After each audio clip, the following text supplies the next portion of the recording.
In this lesson, we will discuss the various concepts around the preparation and relationships of the company's financial statements.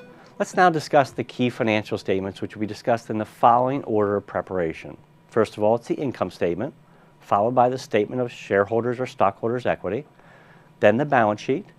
Fourth is the statement of cash flows, and lastly, the statement of comprehensive income. Okay, I did add that one from last week. We'll talk about that a little bit further today and also in a couple weeks. Let's begin with the income statement. It's probably the most common financial statement of all.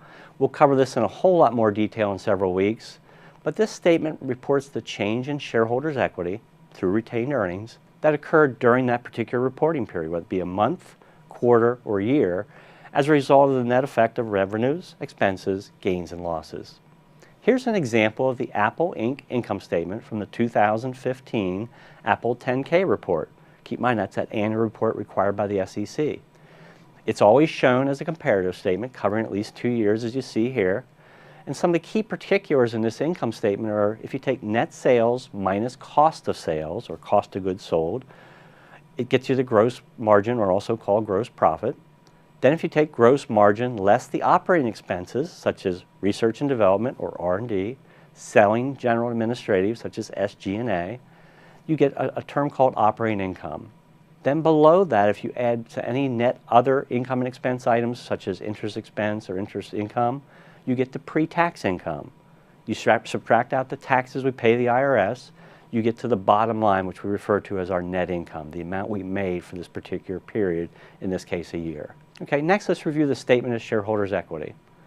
This statement discloses the sources of change in the various shareholder equity accounts, such as retained earnings, common stock, and also a term called accumulated other comprehensive income, otherwise known as AOCI. We'll discuss this further in several weeks, so hold tight on that. Here's an example of the Apple Incorporated statement of shareholders' equity. You can see the titles at the top.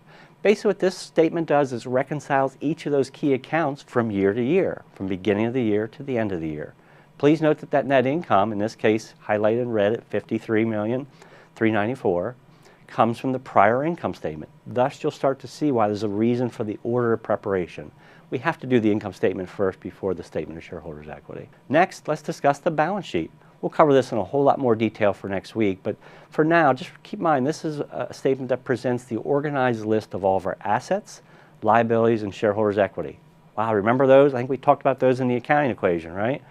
At a particular point in time, such as December 31, 2016, for a company such as Hershey, which uses a calendar year end, or they could also use a fiscal year end, such as Apple, who uses, in our prior statements, September 26, 2015.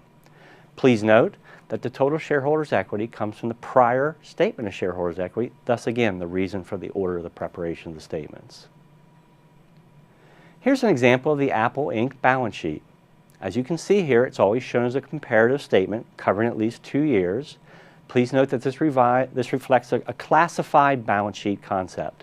It's where we split out the current assets and the current liabilities versus non-current. The current assets and liabilities relate to those items that we convert to cash or they'll be paid within a year, while the non-current relates to those assets and liabilities beyond 1 year. Please note that the accounting equation is always satisfied, right? Assets equal liabilities plus shareholders' equity. As you see in this next slide, that's where you see the total assets now equal our liabilities plus equity. Please note the key components of the shareholders' equity. You have common stock and paid-in capital. We'll talk about those much later in the course.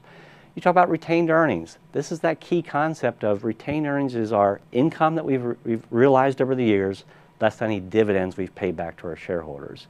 And then lastly, kind of a confusing term, that AOCI, the accumulated other comprehensive income. Just hang on with that one. More details will follow later in the course. Next, let's briefly review our statement of cash flows.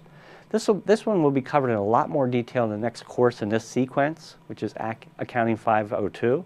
So hold tight, you'll learn a lot more about this one. But for today, I just want you to know this summarizes the various transactions that cause cash to change during the reported period, month, quarter, year, as we saw in the income statement. Please note that this statement explains the change in cash, that first line on our balance sheet as reported on the prior balance sheet.